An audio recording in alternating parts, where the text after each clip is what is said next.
Alyssa Orange joining us here on a Tuesday morning. Alyssa, Matt Jones is out on vacation today. How are you doing?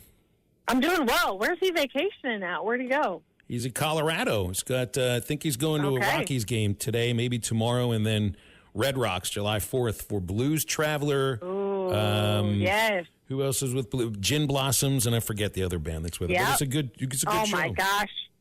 That's a great lineup. You know, my dad was in town around Mother's Day, and we were talking about who's going to be at Red Rocks. I think Ray LaMontagne is going to be there. Ooh. Teddy Swims this summer.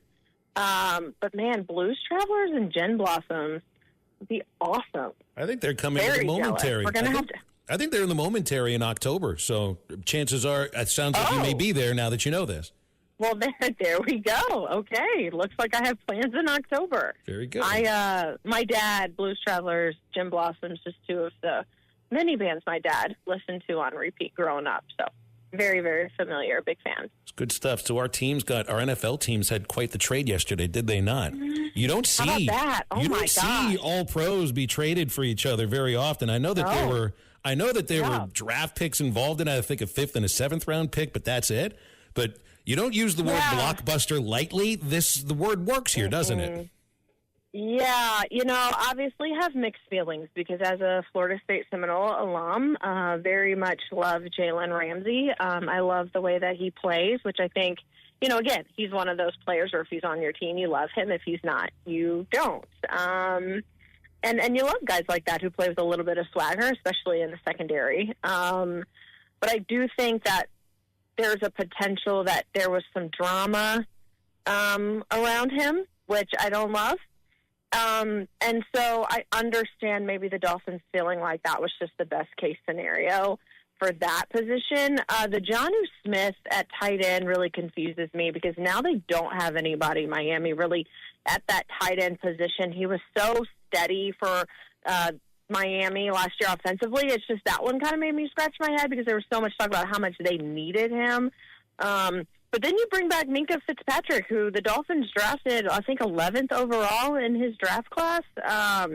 So welcome back to Miami. I remember when they traded him away, being like, what are you doing? So it's nice to get him back, but I just don't know if it was worth it. We're about to find out, but that's pretty crazy what happened yesterday. Well, I mean, who else is there to catch a pass for Tua? I know Tyreek and everything. Jalen Waddle hopefully stays healthy for you and everything. But healthy. Yeah, I mean, he was their leading receiver for crying out loud. I know. And so that's what I don't really understand. And I don't think that they really targeted those positions in the draft either. So they're going to have to go get someone. And I think I read something. I just got a tweet, I think, from a friend of mine or a text from a friend of mine. That was like, they signed somebody out of retirement on a 1-year deal. And I was like, great, because that's what we need to be doing. Meanwhile, on my side of things, it's like I do not recognize the franchise that is making all of these off-season moves with Pittsburgh. They never sign free agent quarterbacks. Now they've done it 2 years in a row. This is they're guys at the end of their careers, which they've never done that before. They don't make trades like this too often. Usually they make a trade like this, it works out. It's just DK Metcalf coming in on a trade. Now Jalen Ramsey, they get 3 cornerbacks and they don't have enough safeties, but it really feels like they feel like this is the year they've got to do it because Rodgers has already said this is probably going to be his last year. So you got to do something with that. I appreciate putting your best foot forward. Yeah, I think so. And I think the Steelers are just trying to make a splash. They've kind of been a team that always felt like they were in contention. Again, you could correct me if I'm wrong. Just from an outsider point of view, it was like the Steelers are always going to be good. They always feel like they're in contention. It just doesn't really feel like things have added up over the last couple of years. So they're not a bad team, but they're not a good team like they were, in the Roethlisberger days. And so maybe they're just trying to get back to that. Darren Waller is your new tight end now that's come out of retirement. Thank you. Thank you. Appreciate Not usually seeing guys come out of retirement before the season. They wait until the season's been played. Yes. You know who come out of retirement? It's called DJ. DJ's still available. Oh yeah. If they're looking for one, he hasn't taken a hit in a few years. I'm sure he's still got some speed. Give it a shot, right? Hey, did I see you were at Kauffman? If we're calling people in retirement. Did I see you were at Kauffman for the Dodgers and Shohei Ohtani pitching? No, I was not at that game. I was at Friday's game, which, I thought about going to Saturday's game, but I took Finn to Worlds of Fun. That was the plan originally before they announced that he was going to start on Saturday. So Finn got to ride big boy roller coasters for the very first time. Ooh, was he okay with it? But we were at Friday's game. And did that go well for the Dodgers and Shohei? It did. It did. Shohei lead off. I think it was the third pitch of the at-bat home run to start the game off, which was great. He saw Max Muncy home run. He saw Bobby Witt Jr. home run. But then, bottom of the ninth, 1 out, bases loaded. Dodgers are up 5-4, and Mookie Betts turns a double play, which Freddie Freeman had to go stretch and catch that ball to make the third out to end the game and not have it tied. So it was very exciting and a little bit stressful, but always worth it. July 1st. This is the new era of college sports starting today. Yesterday is pre-house settlement. Today is the beginning of the house settlement. I don't know if you've seen the website, nil-ncaa.com, but this is where the NCAA has put up all of their estimates of basically each school in the Power Four. The Big East is not on there, and I think that has more to do with the Big East having almost all private schools, because it looks like this is all just Vanderbilt. You list Vanderbilt, you can't get the information because it's a private school. So all the public schools are listed here. And I didn't notice this until Glenn and Tonytown texted it in on our Lewis Automotive hotline, because they have the annual revenue, and these are all estimates, so you got to make sure you know that going in. Of the SEC schools, Alyssa, Arkansas made more revenue than any of them, with the exception of Alabama, Kentucky, Texas A&M, and Oklahoma. So that would put Arkansas seventh in the league in revenues, which, you know what, that catches me a little bit by surprise. Yeah, same. And how much is that just football? No, that's the whole department. Okay. Because that's what I'm wondering, is if you look at the athletic department as a whole, maybe it's not as shocking, as opposed to if you just look at it under a football microscope.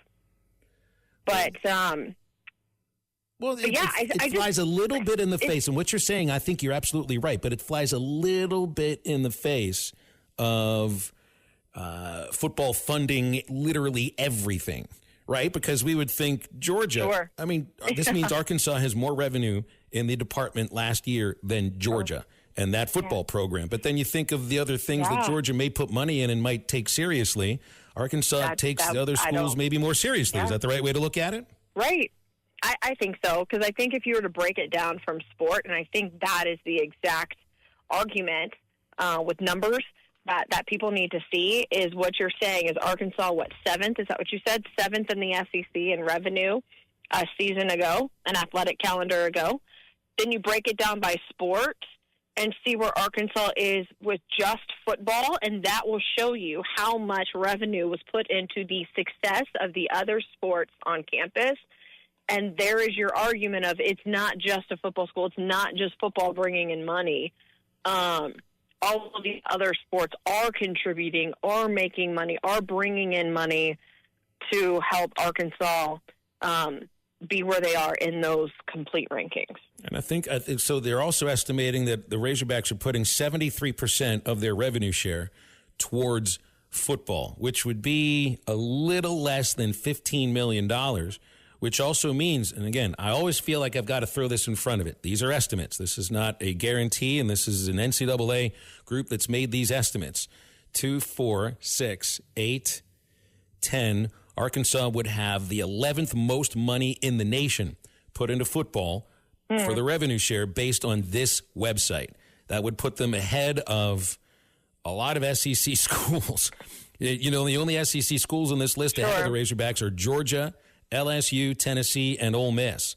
That's wild to think about, Alyssa. Yeah, it is. And this is where I still wonder, and we're about to really see it all, how much, from what I've heard and gathered, and the conversations that I've had within the last couple of weeks, is revenue sharing going to be able to be enough? You're still going to have to raise money outside of it for your NIL collective with Arkansas Edge to continue to compete, because revenue sharing is only going to get you so far. And then you got to fill that gap that every other school is. I'm just trying to figure out exactly how all of this is going to work and the number breakdown. For Arkansas to be able, from a football, and we're just strictly talking football, to continue to compete with these players, because that's where you are right now. You have basically you have a payroll, and you got to figure out who you're going to go pay and who you're not going to pay. BetOnline continues to be your number one source for all your sports betting action. And with baseball in full swing and football season right around the corner, BetOnline has more ways to stay in on the action with the latest odds, news, and scores, even live in-game betting. From MLB, UFC to tennis and NFL futures, BetOnline remains your choice for sports wagering information. In between games, head over to the BetOnline Casino with all the top Vegas-style games, including poker and live casino. Head to the website today and take advantage of their industry-leading VIP program with level-up bonuses and weekly cash boosts. BetOnline. The game starts here.